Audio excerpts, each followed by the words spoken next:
Pemirsa, sambil menanti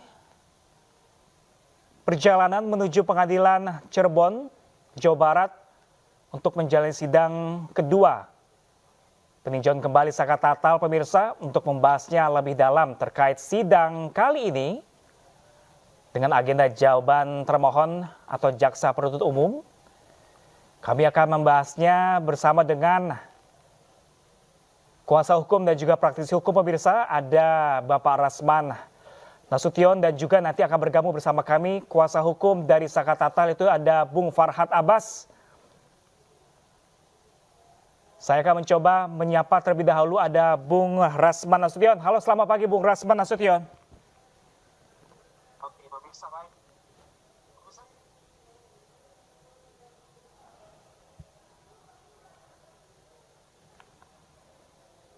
Ya pemirsa, sambil menunggu jaringan sempurna, pemirsa, untuk terhubung hari ini bersama dua narasumber kami sudah kami hadirkan, yaitu ada kuasa hukum saka tatal Bung Farhad Abbas dan juga ada praktisi hukum, ada Bung Rasman Nasution.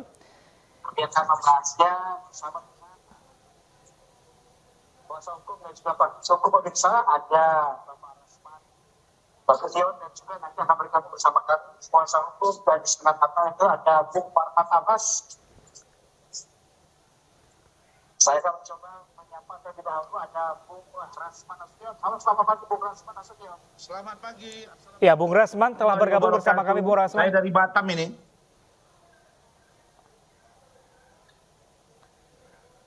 Baik, pemirsa, untuk membahas lebih lanjut mengenai sidang lanjut peninjauan kembali, sudah bersama kami Bung Rasman Nasution melalui sambungan Zoom, pemirsa. Selamat pagi, Bung Rasman. Selamat pagi. Ya, Bung Rasman, Anda melihatnya sidang lanjutan peninjauan kembali saka tatal saat ini sebagai praktisi hukum dan juga pengacara, pastinya pernah menjalani sidang PK pada hari ini. Ya, gimana? Bisa diulangi, Dek? Ya, Bung Rasman, ini Anda lihat kemarin jaksa penuntut umum belum siap untuk memberikan tanggapan. Ini wajar? Apakah memang Anda melihat ini ada ketidakpercayaan dirian dari jaksa penuntut umum? Baik, terima kasih. Dari Pulau Batam Dapur 3 saya sampaikan begini ya. Bahwa yang harus kita ingat, sidang PK dengan sidang pra-peradilan itu sangat jauh berbeda. Oke, baik. Dan kedua-dua itu sudah pernah saya lakukan melalui kantor hukum saya, Ranloko. Kalau dia sidang PK, maka 3 majelis hakim yang memeriksa perkara ini nantinya akan meneruskan ke Mahkamah Agung. Mahkamah Agung lah yang akan memutus apakah diterima atau tidak, ya, atau dikurangi hukuman dan lain-lain. Tetapi bagi saya bahwa sidang saka tatal ini menabrak undang-undang sendiri, menabrak putusan hakim sebelumnya. Apa itu?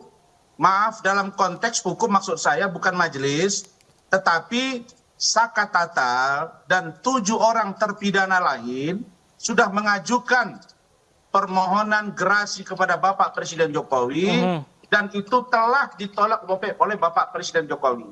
Jadi penolakan ini menurut saya menjadi landasan yang paling yuridis untuk tidak dan atau ditolaknya PK. Tetapi kalau hakim ingin menabrak putusan dalam konteks putusan hakim 2016-2017 yang juga oleh Majelis Hakim Cirebon yang menyatakan bahwa ke-8 orang ini plus 3 orang DPO itu divonis bersalah. Nah, karena itu menurut saya hakim harus benar-benar hati-hati, mencermati, dan kalau sampai ini diterima, menurut saya akan muncul banyak persepsi tentang bagaimana penegakan hukum yang benar. Sehingga ini harus segera diambil langkah cepat agar hukum tidak saling tabrak. Terkait dengan jaksa, apakah jaksa, kenapa kemarin dia tidak langsung menjawab materi gugatan atau materi permohonan dari para kuasa hukum saka tatal, itu hal yang sangat biasa.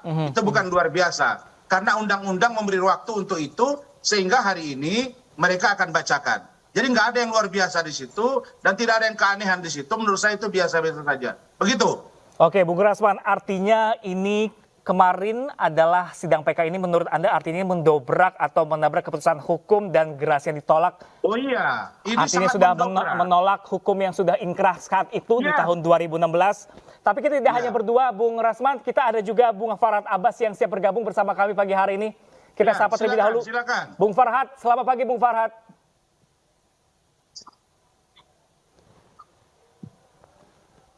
Ya, selamat pagi Bung Farhad. Sudah bisa bergabung bersama kami Bung Farhad. Bung Farhad, mohon maaf audionya belum dibuka Bung Farhad. Ya, selamat pagi Indonesia. Selamat pagi Bung Farhad. Gimana kabar Bung Salam Farhad? perkasa, saya bersama Bang Krisna karena jam 9 ini kita akan melanjutkan sidang ya. Bung Farhad ini masih perjalanan? Untuk menuju ke pengadilan. Ya, sebagian dari mobil, kayak saya sama Krisna naik kereta api dan kita akan bersama dari Hotel Prima menuju ke pengadilan nanti. Oke, sehat kabarnya Bung Farhad? Sedikit saya tanggapi buat Mas Rosman bahwa mungkin untuk 7 terpidana lainnya mereka pernah mengajukan gerasi, tapi untuk kita tidak pernah punya catatan kita mengajukan gerasi, makanya kita mengajukan PK sampai saat ini. Ya, yang pasti Kata Tatal belum pernah mengajukan gerasi. Mungkin dilanjutkan Mas. Ya, Bung Farhad, ini aksi tadi kata-kata Bung Rasman bilang ini adalah aksi menabrak keputusan hukum. Ini tanggapannya seperti apa Bung Farhad? Ya, Kalau tadi kata Bung Rasman Nasution menanggapi sidang PK yang sudah berlangsung kemarin dan hari ini akan berlangsung, ini adalah tindakan menabrak keputusan hukum yang sudah inkrah sebelumnya. Tanggapan Anda seperti apa Bung Farhad?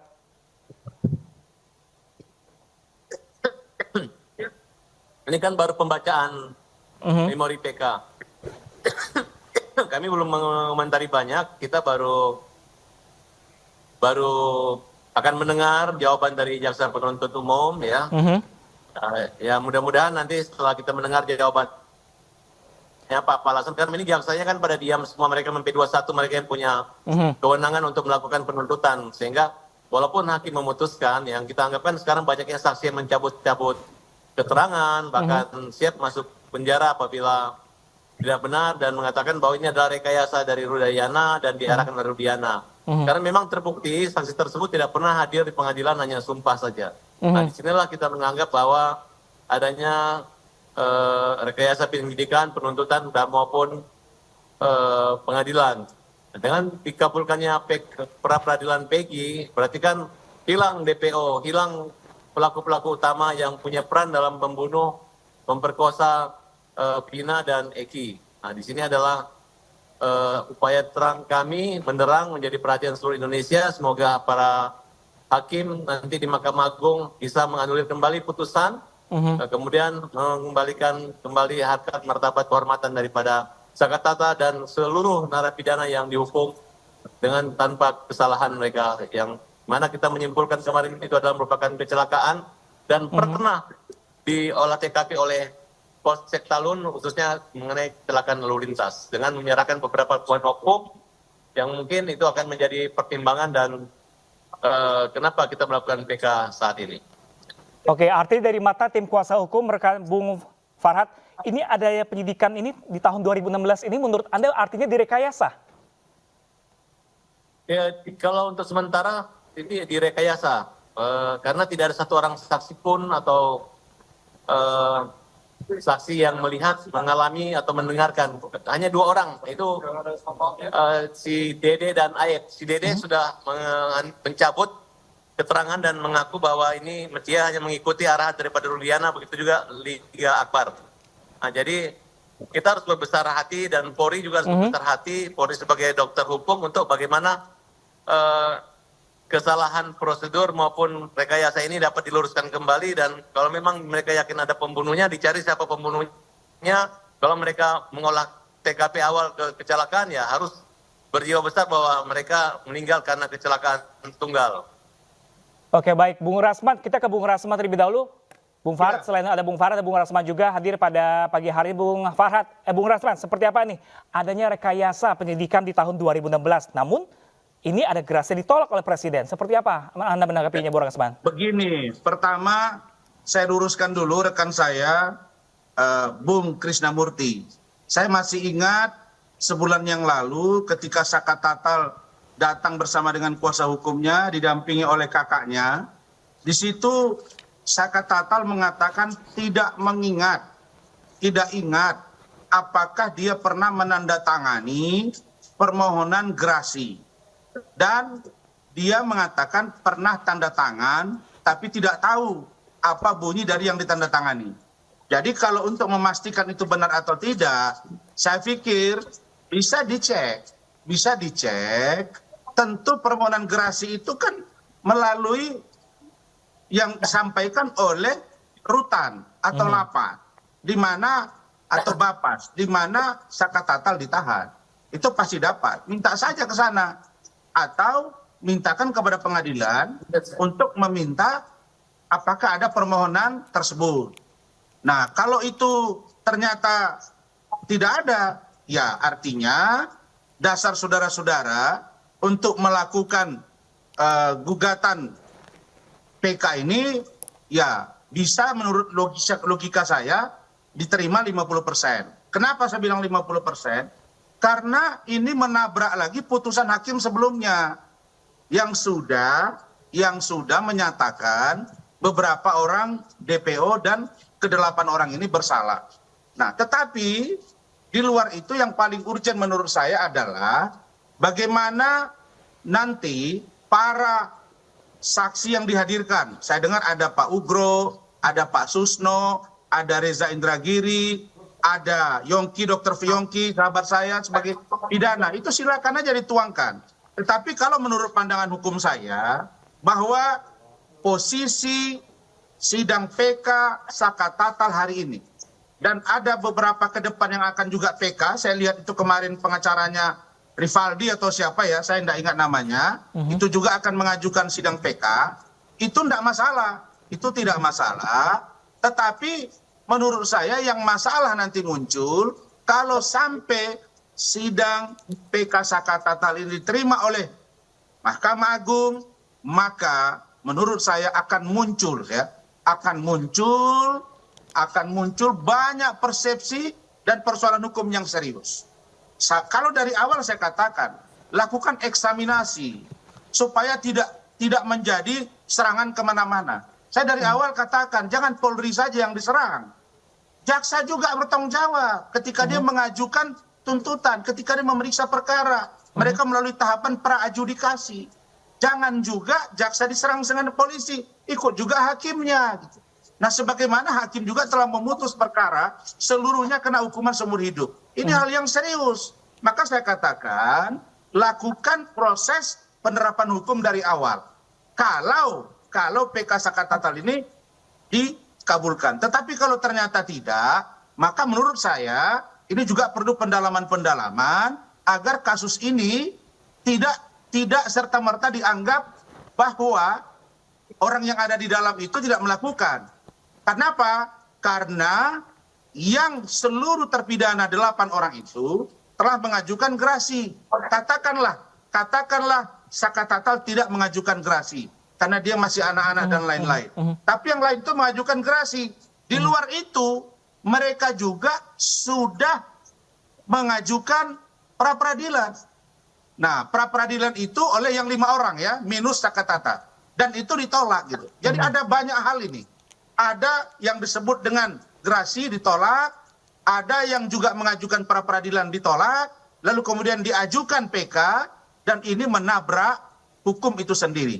Karena itu saya katakan ini harus yang serius. Nah, saya tidak mendengar ada pernyataan dari pengacaranya Saka Tatal untuk datang ke KY, untuk datang ke Badan Pengawas Mahkamah Agung, untuk mengawasi ini juga, sama dengan yang saya lakukan. Putusan dari Eman Sulaiman, itu juga saya uji di KY, saya uji di Bawas Mahkamah Agung. Apakah putusan ini sudah sesuai atau tidak? Begitu pendapat hukum saya. Jadi jangan langsung euforia, apalagi ada kalimat yang mengatakan ada rekayasa. Orang hukum itu bicara pakai presumption of innocence, bukan tuduhan. Jangan langsung menuduh ada rekayasa. nanti muncul masalah hukum yang baru lagi. Kira-kira begitu ya. Saya percaya rekan saya Krisnamurti bisa mengontrol proses jalannya persidangan para lawyer ini. Jangan seperti Farhad Abbas yang mulutnya barbar. Oke. Ya. Jaga mulutmu Farhad ya. Kau dengan saya belum selesai urusan. Kau dengarkan ke telinga kau. Kau dengar ini ngomong saya. Kau dengar pakai telinga saya. Jaga mulut kau. Kamu siapa? Kamu siapa? Ya saya Rasman. Urusanmu dengan saya belum selesai.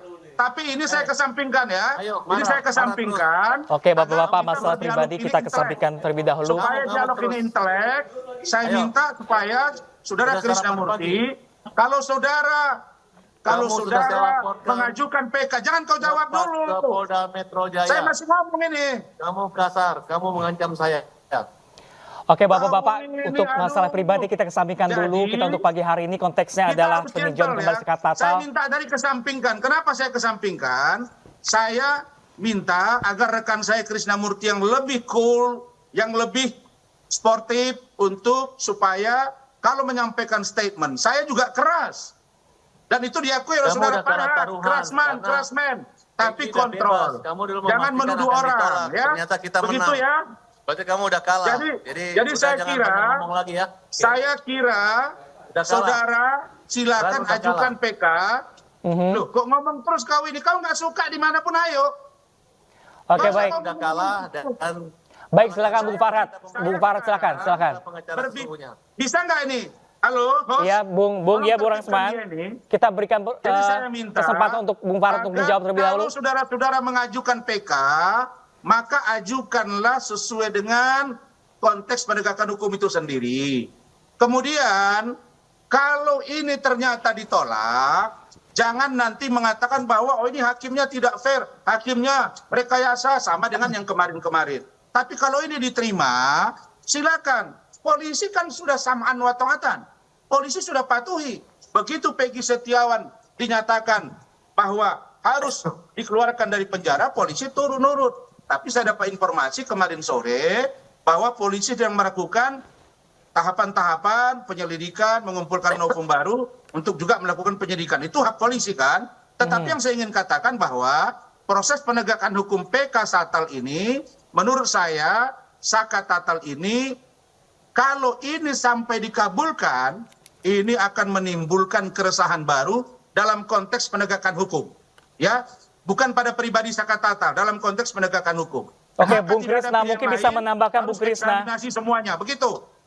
Bung Krisna. Oke, saya lanjutkan ya. Boleh, silakan Bung Farhad. Jadi kalau sudah Peggy aja yang pelaku utama dianggap bukan orangnya, ngapain lagi mau taruhan bahwa Saka Tatal akan menang atau kalah?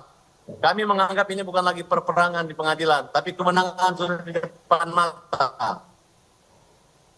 Jadi teman-teman, kemarin dulu kalian mengatakan bahwa Dede Aib itu ada 2 saksi, sekarang Dede udah mencabut keterangannya dan siap dipenjara Dede, ya. Jadi sudah jangan, kembalilah ke jalan yang benar. Kita ini pengacara, gak usah membela-bela saksi yang sama-sama rame-rame kalian kumpulin tuh jadi saksi. Mulai dari Pasren, mulai dari Rudiana, kan aneh. Masa Rudiana yang menangkap, saksinya sama pengacaranya sama, orang itu mulu gitu, itu sudah bertentangan. Nah, ingatin kepada Rudiana ya, bahwa kok pengacaranya, pengacara pasien, pengacara Kapi sama orangnya gitu. Jadi kelihatan banget bahwa mereka ini udah ketakutan dan tidak dibela oleh Polri saat ini. Nah, justru yang dibela oleh Polri dan LPSK adalah kami. Karena si Saka Tatal sudah dilindungi dan dilindungi, sedangkan yang namanya Pasren, Sudirman semua nggak dilindungi karena banyak bohongnya. Ya,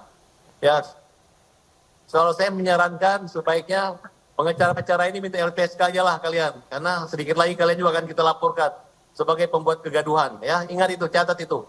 Oke. Bung Rasman, Mas Rusman. Oke, silakan, Bung Ya, Krisna. sebelum kita ajukan PK ini, saya tanya sekali lagi di dalam rapat tim terakhir, Bu Titin yang menangani dari awal sampai hari ini masih menjadi pengacara Saka Tatal. Saya tanya terkait garasi yang pernah dilontarkan oleh Mas Rusman. Saya bilang, apakah ada garasi Bu Titin? Lalu Bu Titin bilang, dia tidak pernah mengajukan, Saka Tatal tidak pernah mengajukan gerasi.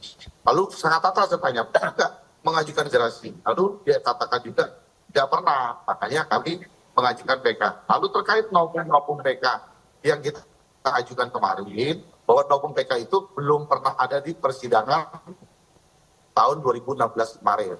Jadi lebih condong, lebih banyak novum kita itu terkait menyangkut masalah kecelakaan. Bahwa kita yakinkan adanya kecelakaan bukan pembunuhan dengan pemerkosaan. Sebagai contoh, misalkan dikatakan motor itu rusak, tapi kami temukan bukti bahwa motor itu luka. Kebanyakan rusaknya itu sebelah kanan, lalu kita cocokkan dengan bukti-buktinya korban, juga ada. Ya, sayang sekali. Sebelah kanan. Silakan. Lalu dengan adanya nempel daging di bau jalan, ya kan, itu kita temukan juga.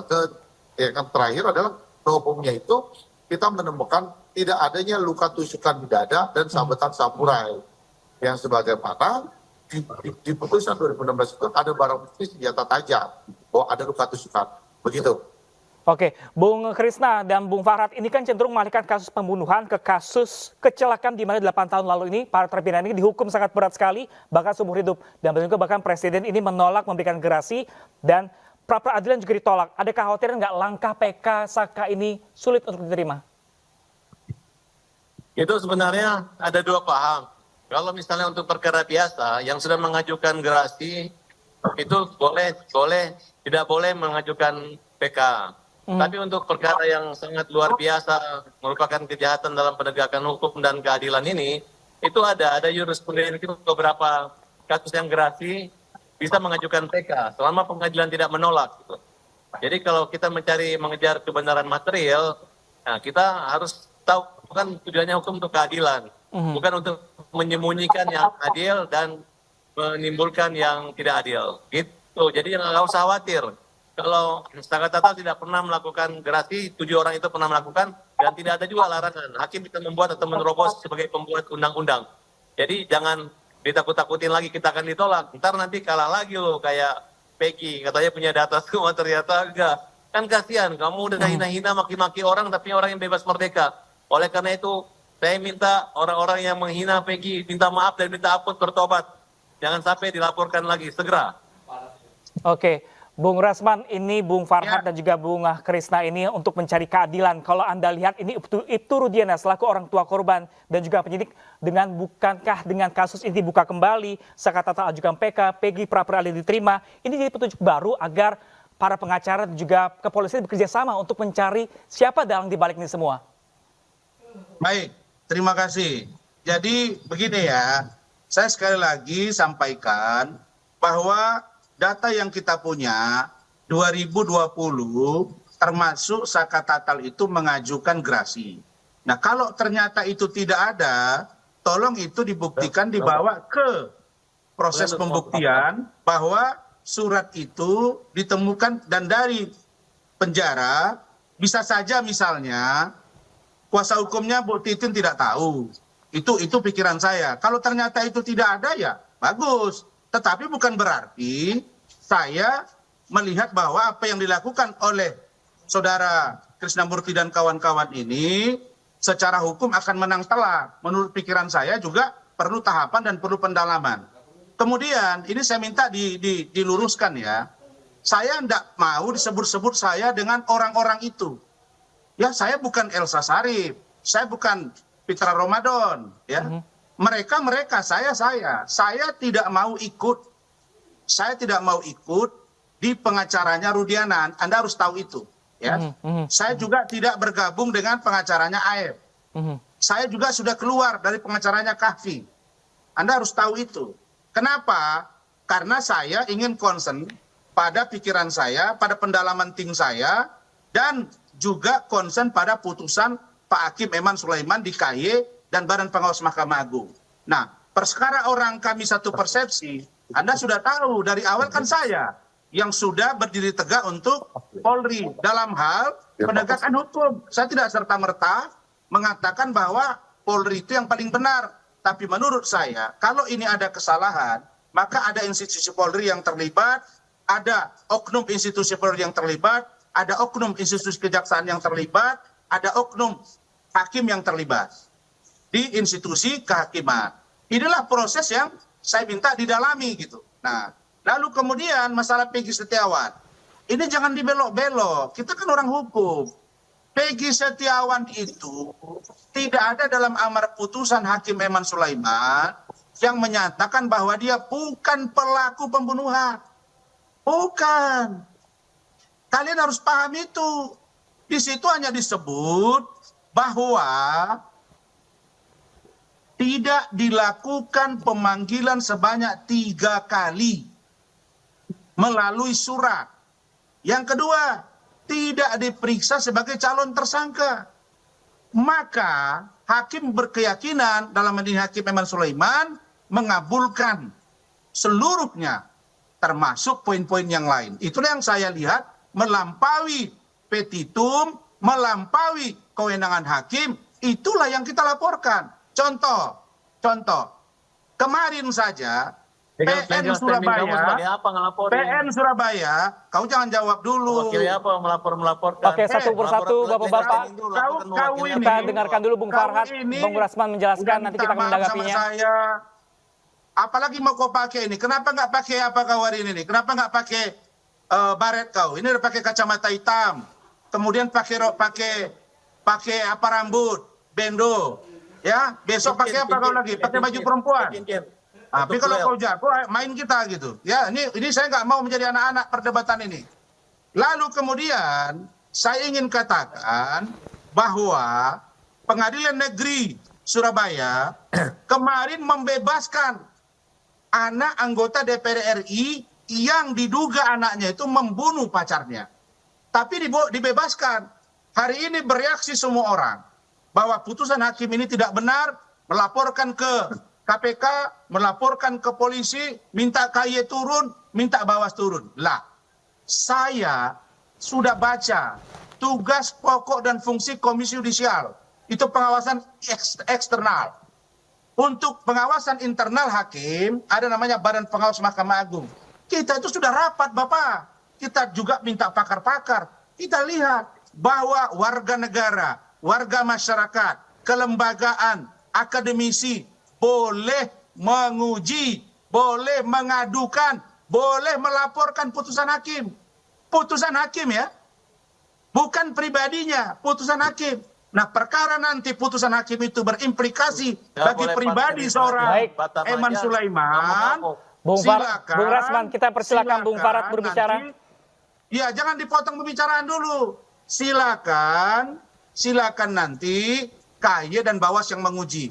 Tapi legal standing saya dibolehkan oleh undang-undang. Silakan baca, silakan baca, silakan baca. Ya, saya kira begitu. Oke, silakan Bung Farhat. Silakan ingin menanggapi seperti apa Bung Farhat? Ya, menurut saya gini ya.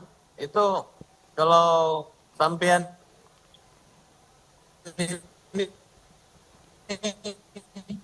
suka marah-marah hakim, maksudnya berubahlah. Karena kamu tuh hanya pengacara, kita pengacara harus tahu diri gitu. Kalau bukan pengacara yang menghormati lembaga peradilan dan hakim, siapa lagi? Ya kan tidak harus dengan cara teriak mencari seperti yang biasa.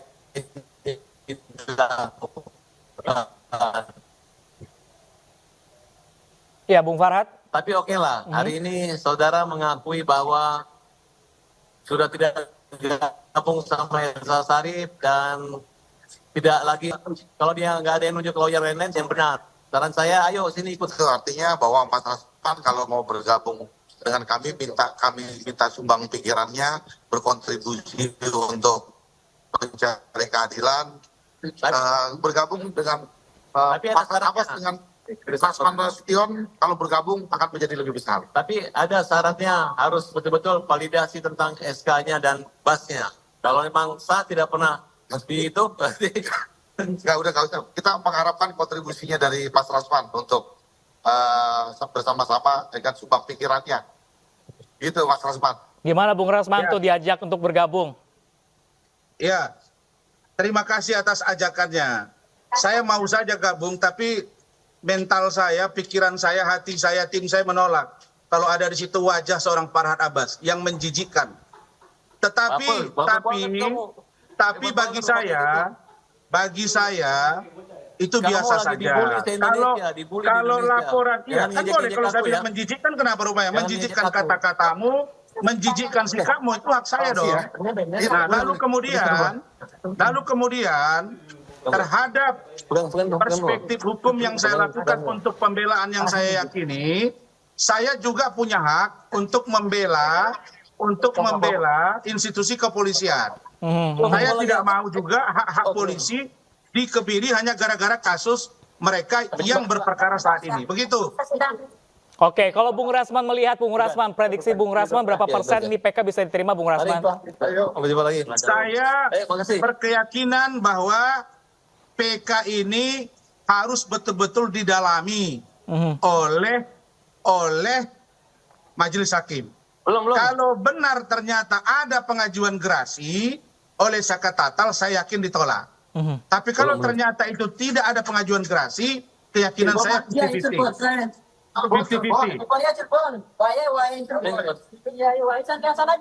Begitu. Oke, Bung Rasman.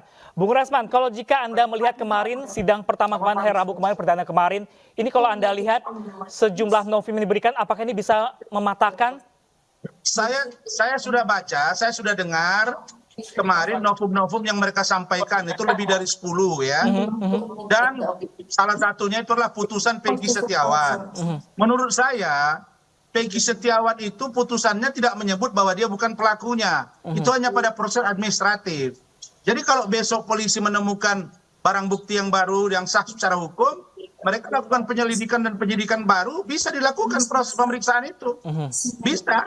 Bisa tersangka lagi. Dan itu diatur dalam Perma nomor 4 tahun 2016. Itu diatur. Oke, kalau Bung Farhad, hari ini apakah ada novum baru atau bukti baru yang akan disampaikan nanti di dalam persidangan? Saya klarifikasi tadi, kita itu ngajak Bapak ini untuk bergabung itu sebenarnya hanya guyon-guyon aja, bukan serius. Oke, baik. Terus kedua, janganlah emosi-emosi terus. Tak baik kalau ribut. Terus kedua, siapa aja menghadapi laporan saya. Oke. Hari ini kita yang mendengar jawaban jaksa. Semoga bisa tuntas cepatnya dan kita akan menghadirkan saksi-saksi yang menguatkan upaya PK kita. Saksi siapa saja Bung Farhad nantinya? Tinggal jadwalnya aja. Saksinya kan sudah disebutkan.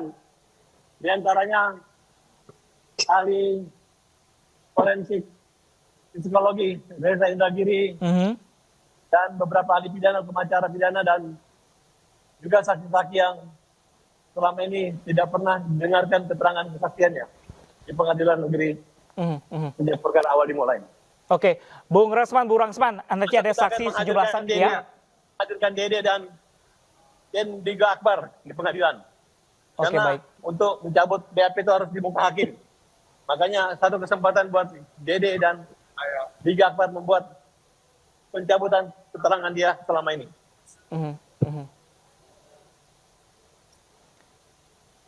Ya, Bung Rasman, ini ada sejumlah saksi baru yang akan nanti dihadirkan, Bung Rasman. Ini menurut Anda cukup kuatkah nanti akan membersihkan nama Saka Tatal dalam PK ini? Begini, pertama saya luruskan lagi ya, mau serius, mau tidak serius ngajak saya, serius juga dia aja saya nggak mau, canda juga saya nggak mau. Yang kedua, laporan Farhad terhadap saya dan laporan saya terhadap Farhad. Saya sudah ditunjuk penyidiknya, karena kebetulan saya sedang di dapur 3 Batam. Saya insya Allah dalam beberapa hari ini ke Jakarta akan datang memenuhi panggilan untuk menyampaikan berkas data keterangan sebagai pelapor ya. Nah, Ditunggu. jadi itu ya. Ini Sedangkan catatan yang ya. lain bisa kita bertempur. Apa yang Nggak usah dilaporkan komen ini lagi adalah tuh. Yang produk kedua, jurnalistis. Dia yang tidak kedua, mengerti karena tidak memiliki pengalaman kawan dalam ini bidang ya. ilmu hukum pidana. kawan Oleh ini, karena itu- Farhad ini, coba host nilailah. Masyarakat Indonesia nilailah ya. Nilailah ya. Saya masih mahasiswa, kawan ini udah pengacara. Tapi perilakunya kayak anak kemarin sore gitu. Jadi cukup itu mau Terbalik. dibahas lagi tuh. Lihat aja, yang dihina di media sosial baru siapa? yang kemudian Baik. tentang bagaimana kekuatan Baik, Bung para saksi Farhad yang akan dan mereka Bung tampilkan. Rasman. Dari saksi yang ditampilkan, yang sudah mereka sampaikan, ada Pak Ugroseno mantan Wakapolri, ada Pak Susilo Duaji mantan Kabar Eskrim, Baik, Bung Rasman. ada Saudara Reza Indragiri. Di situ sudah saya dengarin dan saya lihat itu ahli forensik, ada Dr. Yongki sahabat saya ahli pidana. Tidak apa-apa, kita lihat saja. Tapi yang saya katakan bahwa proses persidangan ini jangan dikira akan langsung diputus oleh hakim yang meriksa sekarang. Bukan. Ini Oke, akan baik. diteruskan ke mahkamah. Baik, Bung Rasman, kita nantikan seperti apa nanti Bung Rasman jalannya sidang pada hari ini. Terima kasih Bung Rasman Nasution, praktisi hukum, dan juga tadi Bang Farad Habas dan juga Krisna Murti, tim kuasa hukum Saka Tatal. Terima kasih, kami masih menanti perjalanan Anda menuju Pengadilan Negeri Cirebon, Jawa Barat pada pagi hari ini.